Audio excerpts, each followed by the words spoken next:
Hello friend, कैसे हैं आप? मुझे उम्मीद है कि आप सब अच्छे होंगे। और इसी के साथ यहाँ पर शिक्षा मित्रों के लिए कुछ इंपॉर्टेंट अपडेट आई हैं, कुछ इंपॉर्टेंट लेटर हैं, मैं आपको दिखाने वाला हूँ। तो इन लेटरों में क्या लिखा है वो आपको बताया जाएगा। जिस प्रकार से आप देख रहे हैं 21/9/2021 का ये लेटर है। और इसी के साथ यहाँ पर ये जितिन साई ने अपने ट्विटर हैंडल पे शेयर किया है। तो इस लेटर में क्या है वो आपको बताया जाएगा। शिक्षा मित्रों के बारे में क्या लिखा है, जिस प्रकार से आप देख रहे हैं, तो शिक्षा मित्रों के बारे में क्या लिखा है इसके बारे में वो आपको बताया जाएगा। इसी के साथ एक लेटर और है, उसमें भी शिक्षा मित्रों के बारे में लिखा है, तो वो भी आपको बताया जाए। शिक्षा मित्रों की जानकारी आपको पल पल हम देते रहते हैं। तो अगर आप चैनल पहले विजिट कर रहे हैं दोस्तों, या पहली बार आए हैं, तो चैनल को ज़रूर से सब्सक्राइब कर लीजिए, बेल आइकन को दबा दीजिए। उसी के साथ हम यहाँ पर दूसरा लेटर भी आपको दिखा देते हैं कि शिक्षा मित्रों के बारे में क्या लिखा है। तो यहाँ पर प्रदेश के शिक्षा मित्रों के बारे में इसमें भी यहाँ पर लेटर आया है, उसके बारे में जो भी यहाँ पर 21/9/2021 को मतलब कल की डेट में आया है। तो आपके लिए यहाँ पर एक बड़ी जानकारी लेकर आया हूँ मैं। तो शिक्षा मित्रों के संदर्भ में अगर आप चैनल पहले विज़िट कर रहे हैं तो ज़रूर सब्सक्राइब कीजिए। चलिए दोस्तों, आपको बताते हैं कि लेटर में क्या लिखा है, और उसी के साथ यहाँ पर ट्विटर पे जो ट्वीट चल रहे हैं उनके में क्या लिखा है, और शिक्षा मित्रों का मानदेय है वो कब तक बढ़ने की यहाँ पर नीति है बन रही है, और कम से कम कितने परसेंट लोग मानते हैं कि शिक्षा मित्रों का मानदेय बढ़ना चाहिए। तो वो लोग वीडियो को लाइक करके हमें बताएं कि कितने परसेंट लोग मानते हैं कि वीडियो शिक्षा मित्रों का वेतन है वो बढ़ना चाहिए।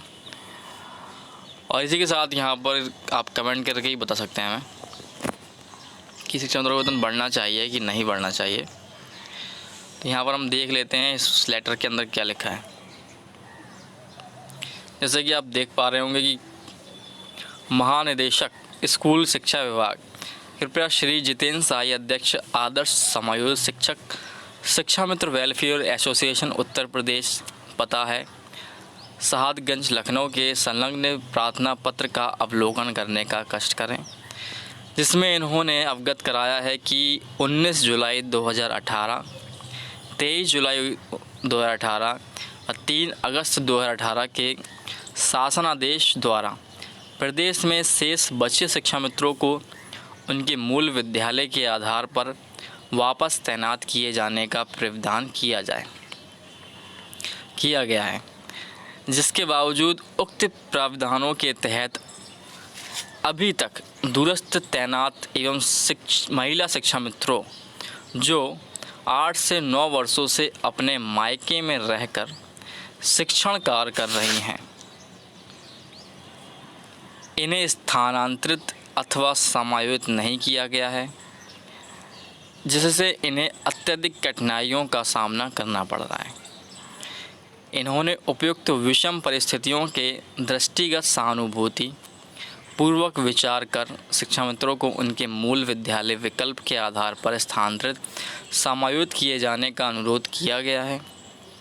अतः मैं चाहूँगा कि प्रार्थना पत्र में वर्णित तथ्यों को दृष्टिगत रखते हुए उक्त मामलों में सहानुभूति पूर्वक विचार करें, शिक्षा मित्रों को उनके मूल विद्यालय विकल्प के आधार पर स्थानांतरित या समायोजित करने का कष्ट करें।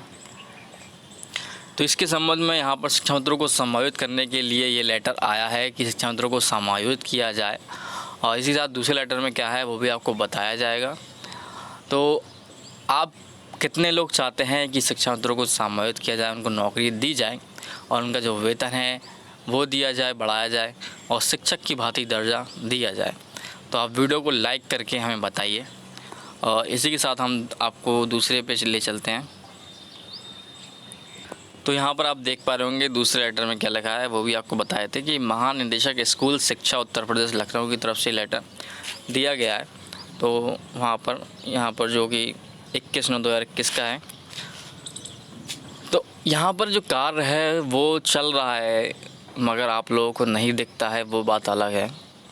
क्योंकि जो सरकारी काम होता है उसमें सालों लग जाते हैं, आपको यही पता है। क्योंकि एक बार किसी की नौकरी या रिज़ाइन उसने दे दिया तो वो ख़त्म हो गया वहीं की वहीं, फिर वो ज़ीरो से स्टार्ट होता है, और ज़ीरो से स्टार्ट जो होता है उसमें समय लगता है।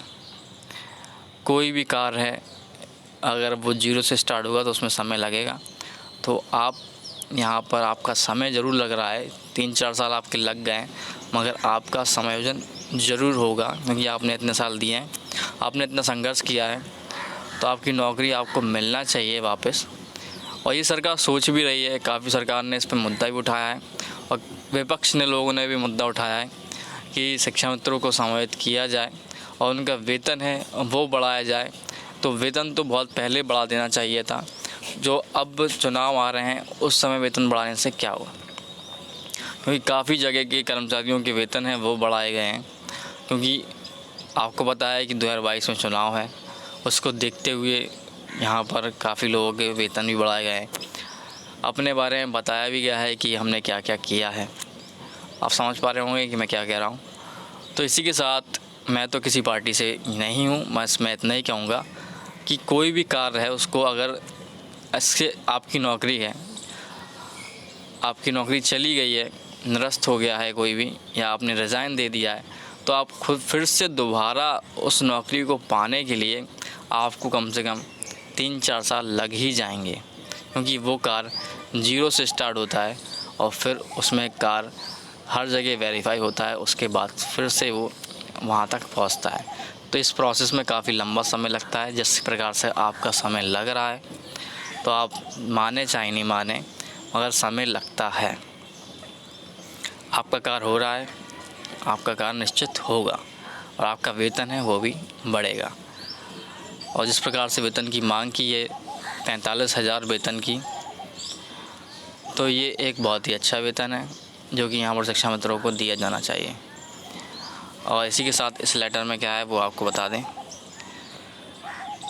कृपया जितेंद्र साई अध्यक्ष, आदर्श समाज शिक्षक शिक्षा मित्र वेलफेयर एसोसिएशन उत्तर प्रदेश के संलग्न पत्र का अवलोकन करें, जिसमें उन्होंने शासनादेश का उल्लेख करते हुए प्रदेश के शिक्षा मित्रों को मूल विद्यालय विकल्प के आधार पर मूल विद्यालय में तैनाती कराने एवं महिला शिक्षा मित्र जो काफ़ी लंबे समय से अपने मायके में कार्य कर रही हैं, शिक्षण कार्य कर रही हैं, जिनकी शादी हो चुकी है, उनको ससुराल वाले जनपद में स्थानांतरण या समायोजन कराए जाने का अनुरोध किया है।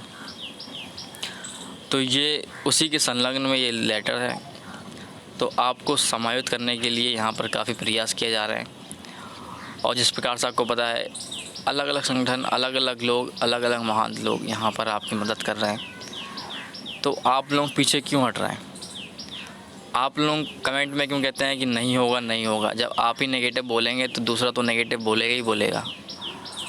जब आप पॉजिटिव बोलेंगे तो दूसरा जलन के मारे पॉजिटिव बोलेगा। इसको इतना कॉन्फिडेंस कैसे है कि हमारा समायोजन होगा? चाहे कोई भी सरकार हो, इसको इतना कॉन्फिडेंस कैसे है कि मेरा समायोजन होगा?